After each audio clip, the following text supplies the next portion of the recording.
Antes de seguir con nuestro video, te propongo que visites nuestro grupo de abogados del Fuero Laboral de Mendoza, que ahora ya es un fuero nacional, con más de 1.300 miembros abogados laboralistas. ¿Qué vas a tener? Te registras gratis, en la descripción te dejo el enlace, y vas a ver fallos, vas a ver análisis de fallos, vas a ver doctrina, vas a ver charlas gratuitas y también becas para cursos sobre derecho laboral. Todas las semanas, siempre. Así que te esperamos. En la descripción te dejo el enlace para que te registres gratis. Y ahora sí, seguimos con nuestro video. Buenas tardes, colegas y estudiantes avanzados de derecho. Hoy vamos a hablar sobre el despido con causa en la ley de contrato de trabajo.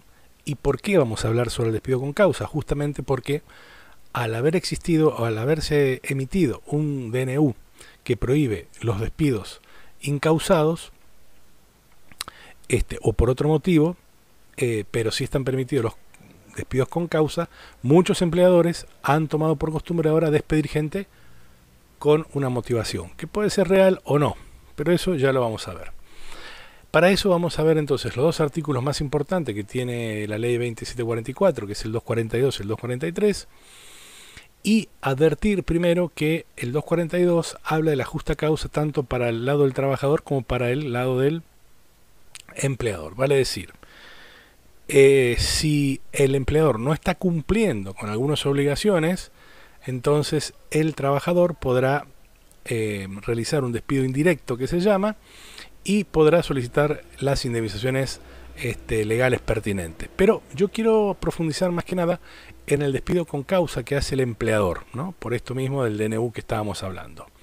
Entonces, vamos a ver lo que dice el artículo 242, que en general dice que una de las partes podrá denunciar o hacer denuncia del contrato de trabajo en caso de inobservancia de la otra parte de las obligaciones que resulten propias de ese contrato de trabajo, obviamente.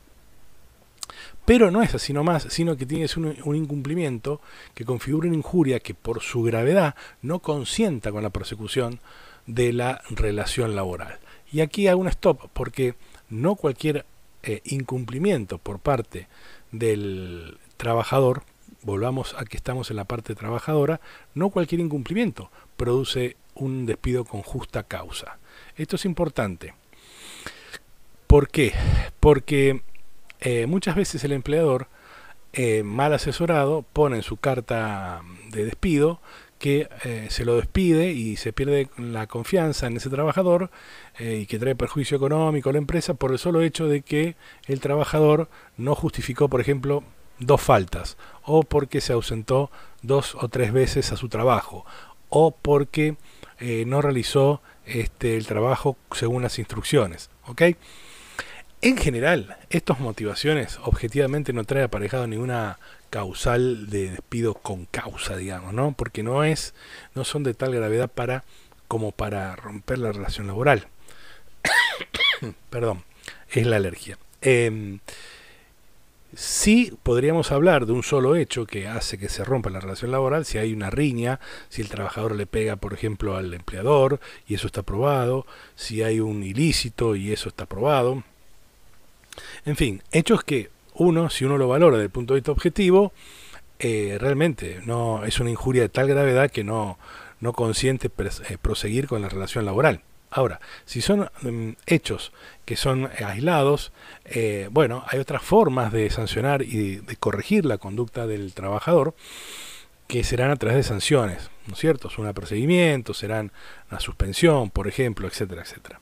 Ahora, si seguimos con el artículo 242, este artículo nos dice que la valoración de esa situación que produce el despido deberá ser hecha prudencialmente por los jueces, teniendo en cuenta en consideración el carácter de las relaciones que resulta propias del contrato de trabajo y de las modalidades y circunstancias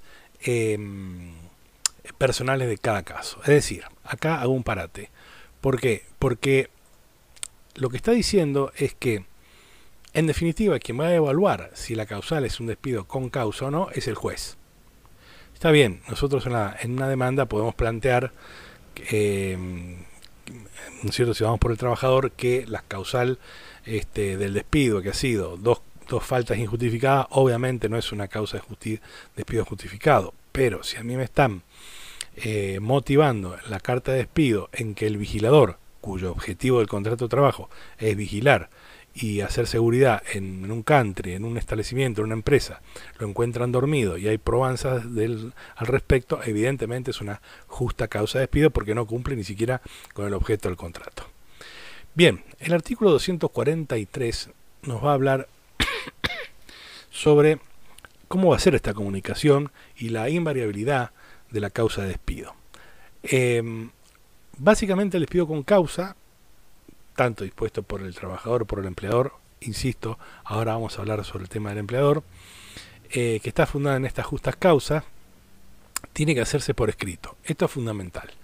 ¿Por qué tiene que hacerse por escrito? Porque la otra parte tiene que tener derecho a defensa, tiene que ser bien notificado. Vale decir, hacerlo por escrito significa no solamente hacerlo por una carta documento, puede hacerse con escribano, puede hacerse incluso por un escrito que se presenta al trabajador, el trabajador lo firma, tiene que estar notificado. Pero además de hacerse por escrito, tiene que tener algo que es fundamental, tiene que haber una motivación, y esa motivación no puede ser cualquier motivación, no puede ser una motivación vaga, imprecisa, poco transparente, ¿no?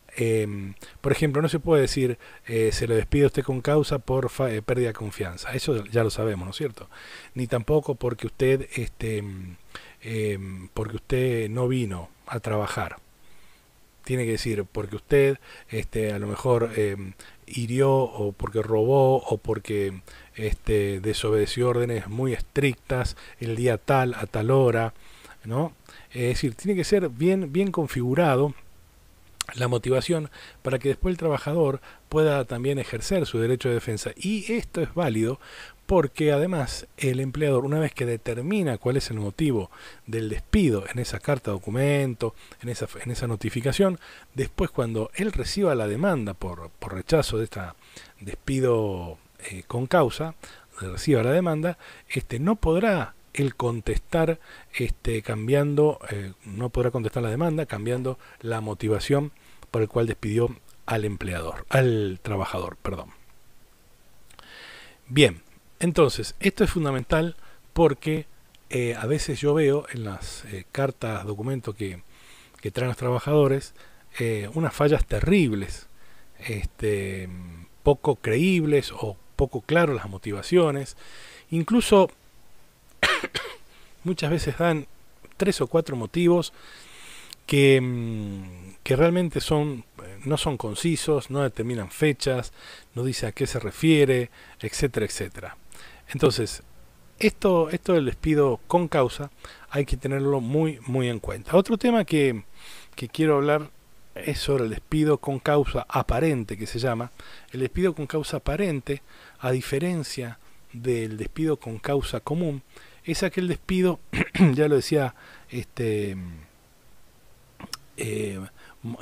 Mosey Turraspe, cuando hablamos del daño, el derecho civil, ¿no es cierto? Esto del daño aparente.